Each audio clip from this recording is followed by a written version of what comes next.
আমরা প্রায় দীর্ঘ 6 মাস যাবৎ আমাদের ন্যায্য দাবি নিয়ে আমরা আন্দোলন করে যাচ্ছি।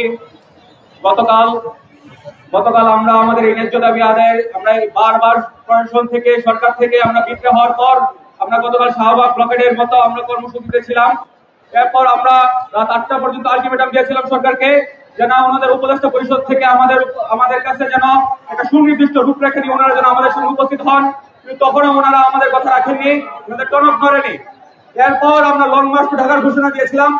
আজকে সারা বাংলাদেশ থেকে সমস্ত বিশ্ববিদ্যালয়, ইঞ্জিনিয়ারিং বিশ্ববিদ্যালয়, বিজ্ঞান ও প্রযুক্তি বিশ্ববিদ্যালয়, জেনারেল পাবলিক বিশ্ববিদ্যালয়, প্রাইভেট বিশ্ববিদ্যালয় সহ সাধারণ এইচএসসি কলেজ থেকেও আমাদের এখানে ভাইরা এসে যুক্ত হয়েছেন।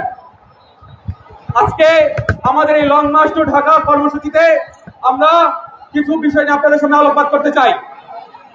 আমাদের দাবিগুলোর মধ্যে প্রথম দাবি ছিল আমরা এই বাংলাদেশ থেকে ইঞ্জিনিয়ারিং সেক্টরে কোটা প্রথার বিরোধ চাই। 24-এর যে জুলাই হয়েছিল কোটা বৈষম্যের বিরুদ্ধে, আজকে ঠিক 1 বছর পরে আমাদের সেই আগস্ট মাসে আবার আমাদের এই কোটা বৈষম্যের বিরুদ্ধে আমাদেরকে লড়তে হচ্ছে। বাংলাদেশের ইঞ্জিনিয়ারিং সেক্টরে 10ম গ্রেড 2য় শ্রেণীর চাকরিতে ডিপ্লোমাধারীদের জন্য 100% কোটা বরাদ্দ রাখা হয়েছে, যেটা কোনোভাবেই এটা ন্যায্যতা বা এটাকে ইনসাফ এটাকে বলা যায় না। বাংলাদেশের ইঞ্জিনিয়ারিং সেক্টরে 1ম শ্রেণীর চাকরিতে ডিপ্লোমাধারীদের জন্য 33% থেকে 100% কোটা বরাদ্দ করা হয়েছে, যেটা বাংলাদেশের দেশসেরা মেধাবী ইঞ্জিনিয়ারদের প্রতি চরম পর্যায়ের বৈষম্য।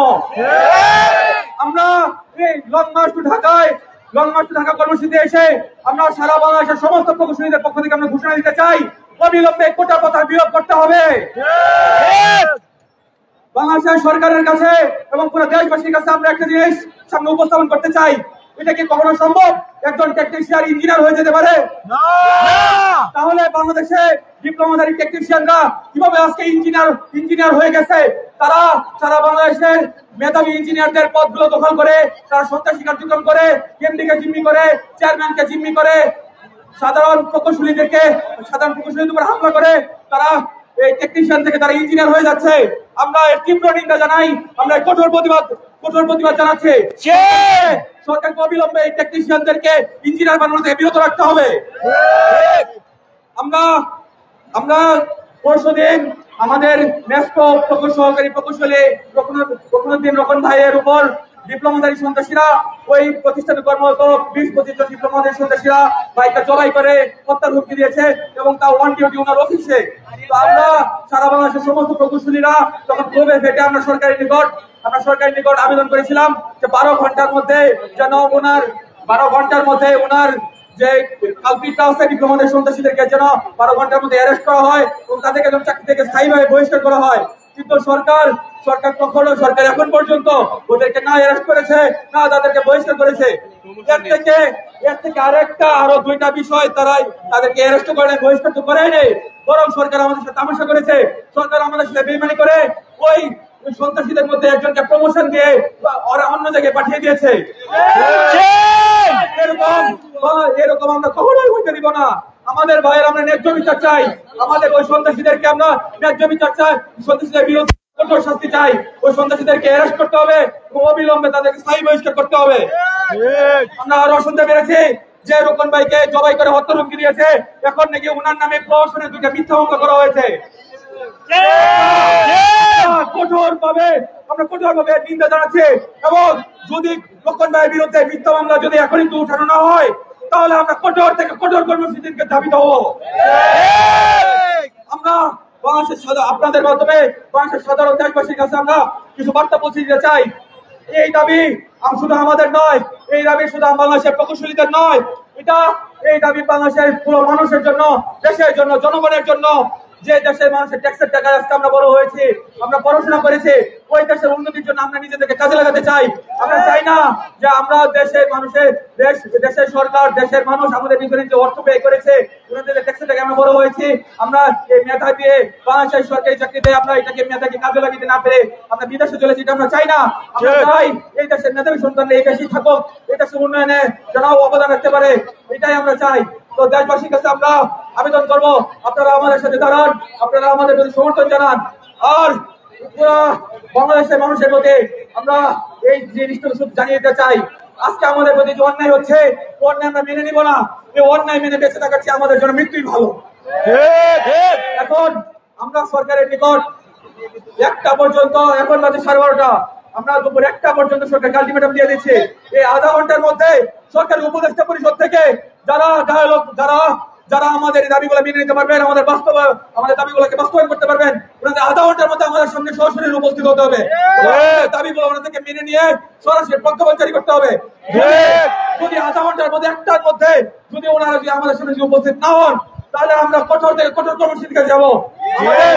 আমাদের আলটিমেটাম যদি না মানা হয়, তাহলে আমরা কোন কর্মসূচিতে যাবো এটা আমাদেরকে জানাবেন আমাদের প্রেসিডেন্ট প্রকৌশলী অধিকার আন্দোলনের মৌলভী ভাই। সরকার বিক্রি করছে ওটা বলেন। বসেন। আসসালামু আলাইকুম ওয়া রাহমাতুল্লাহ। আমাদের কর্মসূচি ঘোষণা হবে।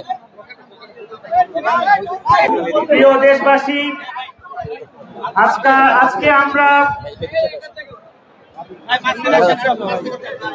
এমন এক ঘটনার সাক্ষী হতে চলেছি যেটা শুধুমাত্র প্রকৌশল অঙ্গনের জন্য লজ্জাজনক নয়, বরং সারা দেশবাসীর জন্য লজ্জাজনক। আমরা গত 2 দিন ধরে স্পষ্ট 2টা সহজ দাবি নিয়ে কিন্তু শাহবাগে এসে জড়ো হয়েছি। 6 মাস ধরে আমাদের 3 দাবির পক্ষে সরকারের পক্ষ থেকে কোনো পজিটিভ রেসপন্স না পাওয়ার পরে আমরা কিন্তু খুব সহজ 2টা দাবি নিয়ে শাহবাগে এসেছি। নাম্বার 1 ছিল গত পরশুদিন রোকন ভাইকে দায়িত্বরত অবস্থায় যে জীবন নাশের হুমকি দেওয়া হয়েছে, সেসব সন্ত্রাসীদের বিরুদ্ধে আইনানুগ ব্যবস্থা নিতে হবে। এর থেকে লজ্জার আর কি হতে পারে? সরকার এখন পর্যন্ত তাদের আইনের আওতায় আনতে পারেনি, বরং আমরা জানতে পেরেছি উল্টা তার নামে মামলা গ্রহণ করা হয়েছে। আমরা আপনাদের কাছে প্রশ্ন করতে চাই, এদেশে আর কি লজ্জাজনক ঘটনা হতে পারে? একজন মেধাবী তার দায়িত্ব পালন করতে পারছে না, তাদেরকে সরিয়ে সিন্ডিকেট দুর্বল ডিপ্লোমারা সেখানে অবস্থান গ্রহণ করতে চাচ্ছে।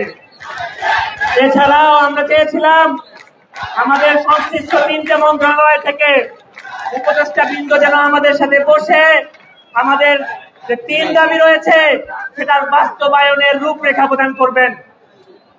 কিন্তু হতাশার কথা, আমাদেরকে সচিবালয়ে ইনভাইট করেও আমাদেরকে ফিরে আসতে হয়েছে। উল্টা কাল থেকে আমাদেরকে জানানো হচ্ছে একটি কমিটি গঠন করা হবে। সারা দেশের বিভিন্ন প্রশাসনিক কর্মকর্তারা ফোন দিচ্ছেন, বলছেন একটি কমিটি গঠন করা হবে। অথচ আমি তাদেরকে প্রশ্ন রেখে দিতে চাই যে অন্যায়ভাবে আমার ভাইকে হুমকি দেওয়া হয়েছে, তার বিরুদ্ধে, সেই সন্ত্রাসীদের বিরুদ্ধে আপনারা একটা মামলা গ্রহণ করতে পারেন না। আপনারা কিসের সমাধান দিবেন? কিভাবে সরকার চালাবেন?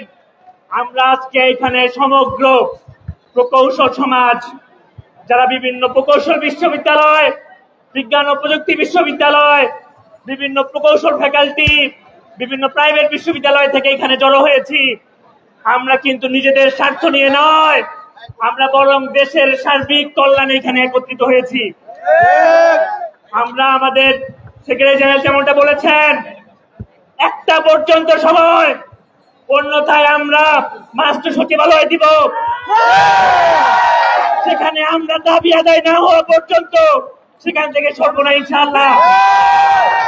অ্যাকশন টু অ্যাকশন, সিন্ডিকেটের বিরুদ্ধে, সন্ত্রাসীদের বিরুদ্ধে, চলো রে চলো, চলো রে চলো, সন্ত্রাসীদের গতিতে, সিন্ডিকেটের গতিতে। আমি আবার রিপিট করে আমাদের সংবাদ সম্মেলন শেষ করব। 1টার মধ্যে এই সহজ 2টা দাবিতে যদি আমি সরকারের পজিটিভ রেসপন্স আমরা না পাই, তাহলে আমরা সচিবালয় অভিমুখে যাত্রা শুরু করব। সময় 1টা পর্যন্ত। আসসালামু আলাইকুম।